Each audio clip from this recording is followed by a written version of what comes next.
Bonjour, belle communauté, vivez-vous tel que vous êtes. Je suis très contente de vous retrouver pour ce tirage des énergies de la semaine qui va du 1er au 7 juillet. Nous allons décrypter ensemble toutes ces belles énergies. Alors pour cela, vous allez choisir votre paquet, soit le paquet 1, 2 ou 3, ou A, B ou C.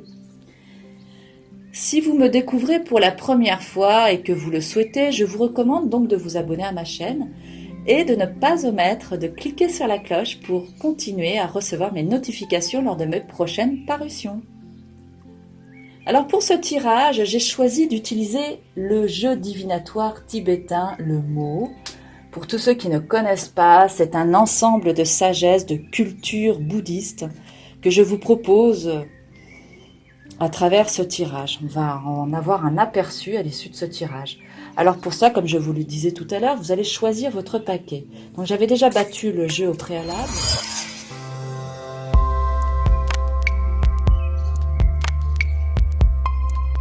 Donc on va procéder maintenant au tirage. Maintenant, allons tout de suite découvrir ce tirage. Alors, vous avez le choix entre cette carte-ci, cette carte-là et celle-ci. Si vous n'arrivez pas à vous décider, ce que je vous recommande, c'est de mettre cette vidéo sur pause, de prendre un temps d'introspection avec une grande respiration, histoire de renouveler vos énergies et faire descendre les pensées dans votre tête. Et puis, lorsque vous vous sentirez prêt, vous regardez les cartes qui sont devant vous et vous allez directement là où votre regard s'est posé instantanément. Et vous verrez que ce sera vraiment le message que vous propose votre guidance d'écouter pour vous aider à cheminer cette semaine. Alors c'est parti, on va découvrir la première carte. La première carte, c'est la carte 21. Et la carte 21, c'est Ra-A, la lampe brillante. Alors on va aller voir tout de suite. Je vous avais préparé un petit socle pour vous parler de cette carte. Voilà, comme ça ne bougera pas. Alors cette carte, qu'est-ce qu'elle nous dit, Ra-A? Au niveau du symbole, Ra-A, elle représente l'esprit lucide qui excelle à dissiper l'obscurité. Au niveau de votre assise, eh bien, votre assise est favorable en ce moment. Au niveau de vos buts, cette carte vous dit de poursuivre vos buts comme vous l'entendez. Il y aura succès, quoi que vous entrepreniez. Au niveau des ennemis, vous n'avez pas d'ennemis qui se manifestent. Au niveau des forces négatives, vous n'avez aucun esprit malfaisant qui viendra vous opportuner. Vos problèmes, s'il y en avait, ne seront juste que la conséquence de vos actions. Voyons maintenant l'accomplissement du projet. Aucune faute ne viendra contrer les activités entreprises. Vous pouvez cependant pratiquer un rituel. Il vous est conseillé de travailler sur la divinité du lotus. Comment? Eh bien tout simplement en introspection. Quelle que soit votre situation, vos désirs d'accomplissement, sachez que la particularité du lotus est de s'épanouir et de devenir magnifique, quelles que soient les circonstances. Vous savez qu'il pousse dans un étang boueux, dans des eaux sombres, dans des eaux qui peuvent sembler inquiétantes. Ce qui revient à dire que la fleur de lotus aspire à plus de pureté. C'est la seule plante aquatique qui peut se dresser hors de la noirceur des eaux boueuses et profondes pour se dresser, se hisser hors de l'eau et magnifier toute sa splendeur. Le lotus représente l'élévation de l'âme, dans un premier temps par sa matérialité, à travers des racines, ensuite en goûtant l'expérience de l'eau au travers de sa tige, pour enfin parvenir à l'illumination et l'éveil au travers de sa fleur. Donc bravo à tous ceux qui auront choisi cette première carte. On va aller tout de suite regarder la seconde carte. Donc la deuxième carte, c'est la carte 61 d'Ira. Par contre, je ne me souviens plus de son nom à cette carte-là. Je vais aller vous la rechercher tout de suite.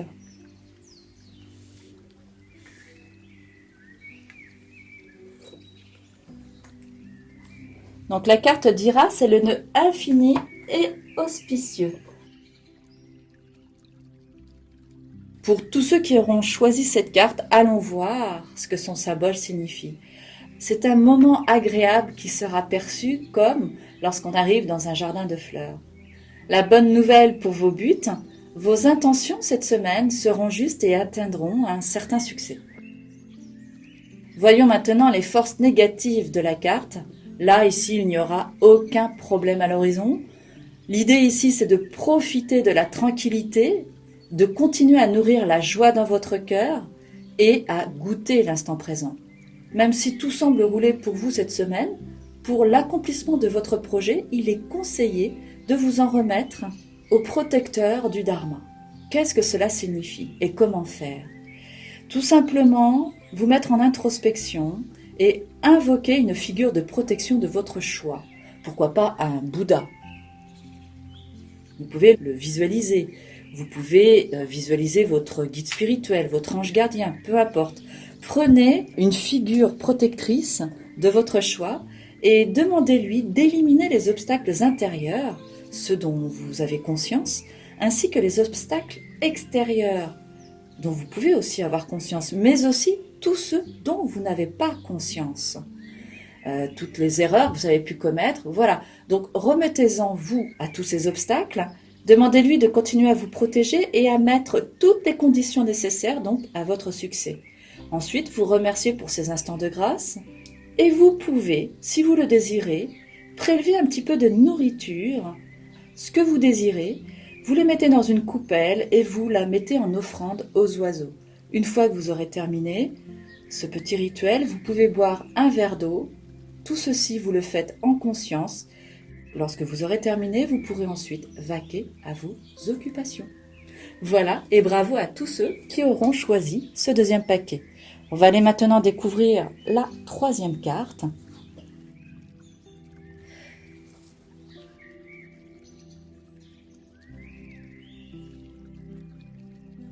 La troisième carte, c'est la carte 54, Natsa, la montagne éparpillée.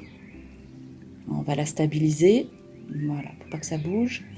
Alors, qu'est-ce que vous dit cette carte? Qu'est-ce que le symbole de la montagne éparpillée? Ça peut peut-être un petit peu vous faire peur dans les médias, mais pas de panique, on va aller décrypter tout ça ensemble. Le symbole de cette carte, c'est l'aboutissement de vos buts, qui semblent plutôt compromis et renversés, un peu comme la poussière éparpillée par le vent, vous voyez? Concernant vos assises, qu'est-ce que ça engendre? Vos assises auront tendance à diminuer cette semaine. Au niveau de vos forces négatives, il se peut que vos perceptions mentales aient été perturbées, voire agitées, sans que cela ne soit dû à des esprits malveillants. Au niveau de l'accomplissement du projet, il dépendra du conseil ou du rituel à observer. Vos activités ne seront efficaces que si vous pratiquez le rituel des ponts en or. Alors qu'est-ce que ça veut dire? Pour ce rituel, je vous recommande de vous munir de deux choses, une feuille et un stylo, à l'encre d'or, si vous le pouvez. Ce rituel consiste donc à ce que vous écriviez vos doutes, tout ce qui vous ennuie en ce moment, tout ce qui vous tracasse, avec votre stylo à encre d'or. Une fois que vous aurez terminé de tout coucher sur papier, vous pourrez alors procéder à un rituel d'ensevelissement. Pour cela, si vous vivez dans une maison où vous avez un jardin, ou même si vous avez un jardin public, pas très loin de chez vous, choisissez un bon moment, mettez-vous de préférence pieds nus, de manière à avoir les pieds bien ancrés au sol. Vous pouvez prendre une bougie, si cela vous aspire, si cela vous est possible. Vous pouvez vous asseoir, creuser dans la terre, en conscience, en respiration, en introspection, et vous pouvez commencer à enterrer votre papier. Vous pouvez aussi le remercier pour vous avoir enseigné le manque d'amour révélé à vous-même à travers ces quelques phrases. Et si par exemple vous n'avez pas la possibilité d'avoir un jardin, si vous êtes en appartement, eh bien c'est pas grave, mettez-vous au-dessus de votre lavabo avec de l'eau à proximité et vous pouvez brûler le papier, tout simplement avec une bougie près de vous et procéder de la même manière, le faire en conscience et vous débarrasser de ces choses qui vous ont entravé. Et puis ensuite, vous décidez en conscience de créer une nouvelle réalité. Une fois que c'est terminé, vous pourrez vaquer à vos occupations. Ce rituel sera à reproduire autant de fois que vous le désirerez. Bravo à tous ceux qui auront choisi cette dernière carte.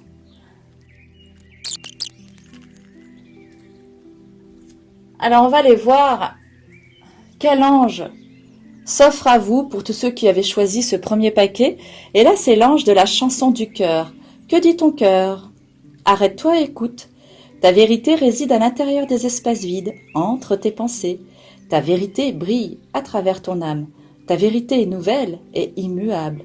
Ta vérité est amour. Voilà, donc magnifique message à méditer par rapport aussi à cette carte que vous avez choisie. On va aller voir pour ceux qui ont choisi ce deuxième paquet, quel sera l'ange qui est venu à vous. Et c'est l'ange de la pensée globale qui vient à vous, qui vous dit que tu as été encouragé à déployer tes ailes, pense à sortir des sentiers battus, tu es un citoyen du monde, ouvre ton regard, imagine le monde à l'intérieur de ton cœur, embrasse-le, entoure-le d'amour, que cela soit et cela sera. On va aller voir maintenant le dernier message qui va vous accompagner pour tous ceux qui ont choisi ce dernier paquet, et c'est l'ange de la vérité qui vient à vous. La meilleure façon de traverser ton épreuve actuelle est de dire la vérité. Contrairement à ce que tu penses, personne ne sera blessé si tu exprimes exactement ce que tu ressens. Bien voilà, chers amis, ce tirage touche maintenant à sa fin. J'espère que ce tirage aura eu de la résonance pour vous. N'hésitez pas à me mettre en commentaire comment vous avez perçu ce tirage, à me faire part de votre vivance à travers ce qui aura été dit. Un mot, une phrase parfois peuvent suffire à susciter chez vous des questionnements. Donc n'hésitez pas à m'en faire part. Je me ferai un plaisir de vous répondre, de vous lire. Merci à vous pour tous ceux qui me suivez. Et moi je vous retrouve avec un immense plaisir pour une prochaine vidéo. D'ici là, je vous souhaite d'excellentes vacances si vous êtes déjà en vacances. Et si ce n'est pas le cas, je vous envoie plein de courage et de joie. Je vous remercie de votre attention et je vous retrouve très vite pour un prochain tirage. Merci de votre attention, merci de votre écoute. Pensez à vous abonner si ce n'est pas encore fait. Et à bientôt pour la prochaine vidéo. Au revoir.